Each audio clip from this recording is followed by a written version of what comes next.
কেমন ভালোবাসে নবী আম্মা খাদিজা, কেমন ভালোবাসে নবী আম্মা খাদিজা, যে ভালোবাসায় খুশি হতেন আল্লাহ দয়াময়, যে ভালোবাসায় খুশি হতেন আল্লাহ দয়াময়। কেমন ভালোবাসে নবী আম্মা খাদিজা, কেমন ভালোবাসে নবী আম্মা খাদিজা, যে ভালোবাসায় খুশি হতেন আল্লাহ দয়াময়, যে ভালোবাসা খুশি হতেন আল্লাহ দয়াময়। ধনী ঘরের মেয়ে গো আম্মা খাদিজা, নবীর কাছে এসে বলে করব যে নিকাহ। ধনী ঘরের মেয়ে গো আম্মা খাদিজা, নবীর কাছে এসে বলে করব যে নিকাহ। নবী বলে ও খাদিজা কেন চাও আমায়, নবী বলে ও খাদিজা কেন চাও আমায়, রতনকে রতনে চেনে অন্য কেহ নয়, ও রতনকে রতনে চেনে অন্য কেহ নয়। কেমন ভালোবাসে নবী আম্মা খাদিজা, কেমন ভালোবাসে নবী আম্মা খাদিজা, যে ভালোবাসায় খুশি হতেন আল্লাহ দয়াময়, যে ভালোবাসায় খুশি হতেন আল্লাহ দয়াময়। দিনের দাওয়াত দিতে গেলেন নবী, কোনদিন রাত 12টা, কোনদিন রাত 1টা, কোনদিন রাত 2টার সময় আল্লাহ রাসূল বাড়িতে আসতো। রাত বেরাত আল্লাহ রাসূল বাড়িতে আসতো। একটু টোন দাও। একটা দিনের জন্য দয়ার নবী দরওয়াজার সামনে দাঁড়িয়ে, আল্লাহ রাসূল রাত 12টায় আসুক, 1টায় আসুক আর 2টায় আসুক, দরওয়াজার সামনে দাঁড়িয়ে আল্লাহ রাসূলের কোনোদিন দুবার দরওয়াজায় টোকা মারার প্রয়োজন পড়েনি। 12টায় আসুক, 1টায় আসুক আর 3টায় আসুক, দরওয়াজার সামনে আল্লাহ রাসূল দাঁড়িয়ে একবার শুধু এরকম টোকা মারতো, সঙ্গে সঙ্গে দরজা খুলে যেত। আম্মাজান খাদিজার সামনে দাঁড়িয়ে আল্লাহ রাসূল বলছেন, ও খাদিজা তুমি কি সারা রাত ঘুমাও না? বলছে কেন? বলে একবার টোকা মারার সময় দাও না, দরজা খুলে দাও। কেমন করে পারো, তুমি কি ঘুমাও না?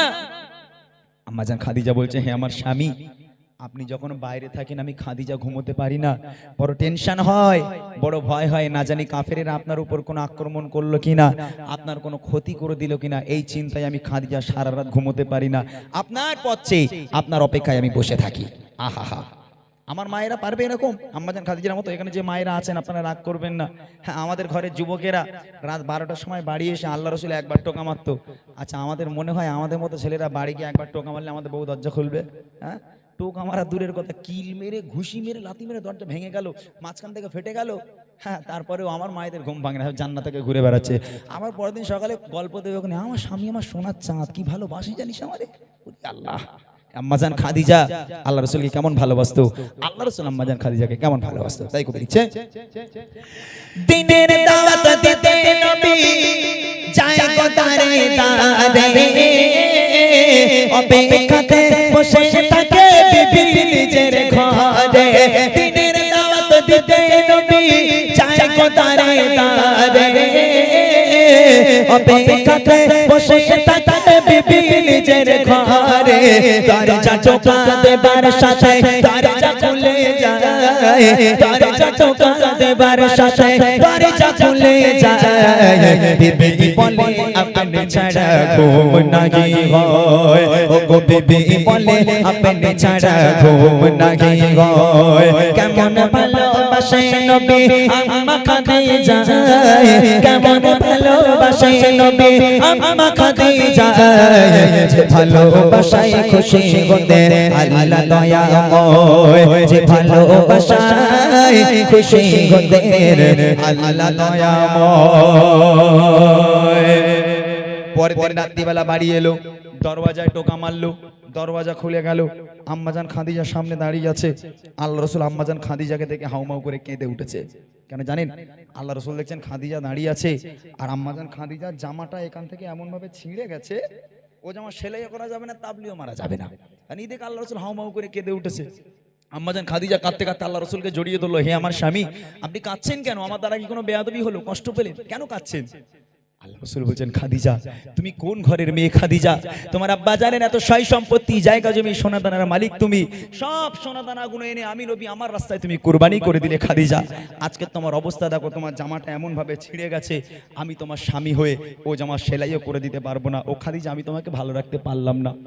আম্মাজান খাদিজা বলছে, হ্যাঁ আমার স্বামী, আমি আপনার কাছে কোনোদিন কষ্ট পাইনি, আলহামদুলিল্লাহ খুব ভালো আছি, তবে জীবনে কিছু চাইনি, তিনটে জিনিস চাইবো, দেবেন? বলে, খাদিজা কি চাই বলো?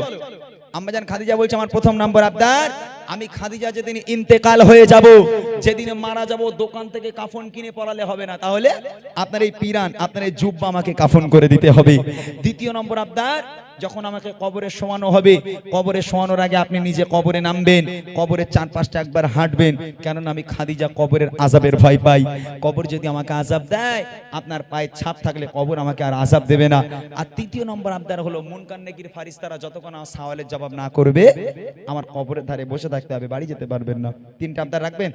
আল্লাহ রাসূল বলল, খাদিজা তোমার তিনটা আবদার মেনে নিলাম, তিনটাই পূরণ করবো, যাও।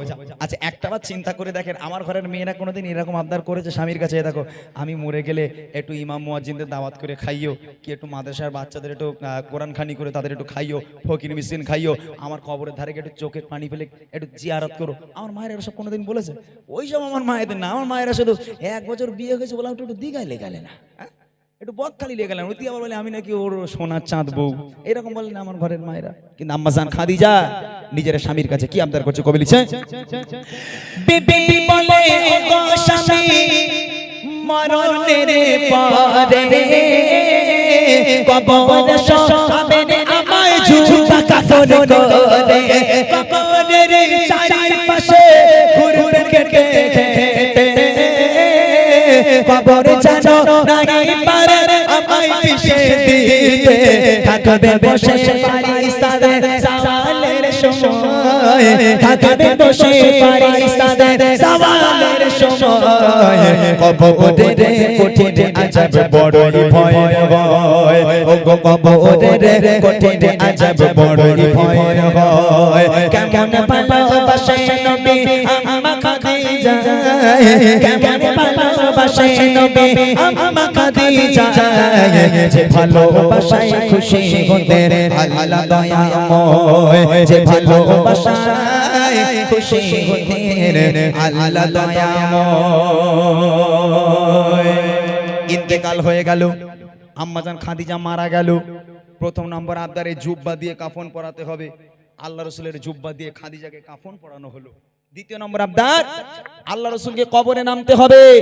আল্লাহ রাসূল কবরে নামলো, কবরের চারপাশটা একবার হাঁটলো, হাঁটার পর এবার আম্মাজান খাদিজাকে কবরে শোয়ানো হলো। কবরে শোয়ানোর পর মৃত ব্যক্তির এই মুখটাকে কিবলার দিকে রাখতে হয়, পশ্চিম দিকে রাখতে হয়।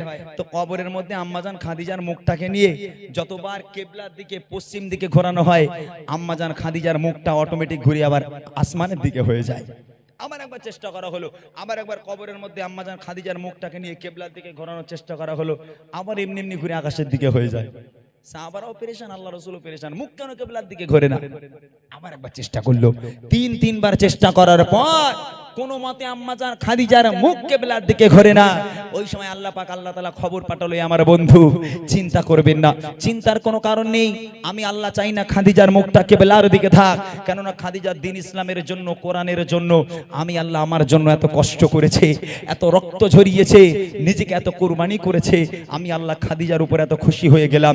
আমি আল্লাহ চাই না খাদিজার মুখটা কিবলার দিকে থাক, আমি আল্লাহ চাই খাদিজার মুখটা সরাসরি আসমানের দিকে হয়ে থাক, যাতে করে আমি আল্লাহ আরশে মুআল্লায় বসে বসে আমি আমার খাদিজাকে কবরের মধ্যে থেকে প্রতিনিয়ত দেখতে পারি। একবার জোরে বলুন না সুবহানাল্লাহ। কি ভালোবাসে, কেমন নারী আম্মাজান খাদিজা। আল্লাহ বলে, ওরে পৃথিবীর সব মেয়েদের মুখ কিবলার দিকে ঘোরা, শুধু খাদিজাকে ছেড়ে দে। আমি আল্লাহ খাদিজাকে বড্ড বেশি ভালোবাসি। আমি আল্লাহ আরশে মুআল্লায় বসে বসে খাদিজার দিকে সব সময় তাকিয়ে দেখবো। ওই জন্য খাদিজার মুখটা আমি আল্লাহ আমার দিকে করে রাখলাম। আমার মায়েরা, আম্মাজান খাদিজার মতো হতে হবে। আম্মাজান খাদিজা যেভাবে স্বামীর খেদমত করেছে, সেবা করেছে, আম্মাজান খাদিজাকে মডেল তৈরি করেন।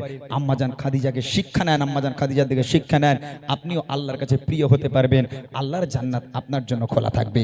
স্বামী একটা অমূল্য রতন। শেষ কথায় কবি লিখছে, যত সময় খাদিজাকে কিবলাতে মুখ করে তত তারে আসমানের ওই দিকে যায় যে ঘোরে আল্লাহ বলে ও গো নবী চিন্তার কিছু নাই আল্লাহ বলে ও গো নবী চিন্তার কিছু নাই খাদিজাকে দেখবো বলে আমি সর্বদাই ও গো খাদিজাকে দেখবো বলে আমি সর্বদাই কেমন ভালোবাসে নবী আম্মা খাদিজা কেমন ভালোবাসে নবী আম্মা খাদিজা যে ভালোবাসায় খুশি হতে আল্লাহ দয়াময় যে ভালোবাসায় খুশি হতে আল্লাহ দয়াময় যে ভালোবাসায় খুশি হতে আল্লাহ দয়াময়। মাশাআল্লাহ। শুনলেন দুটো ঘটনামূলক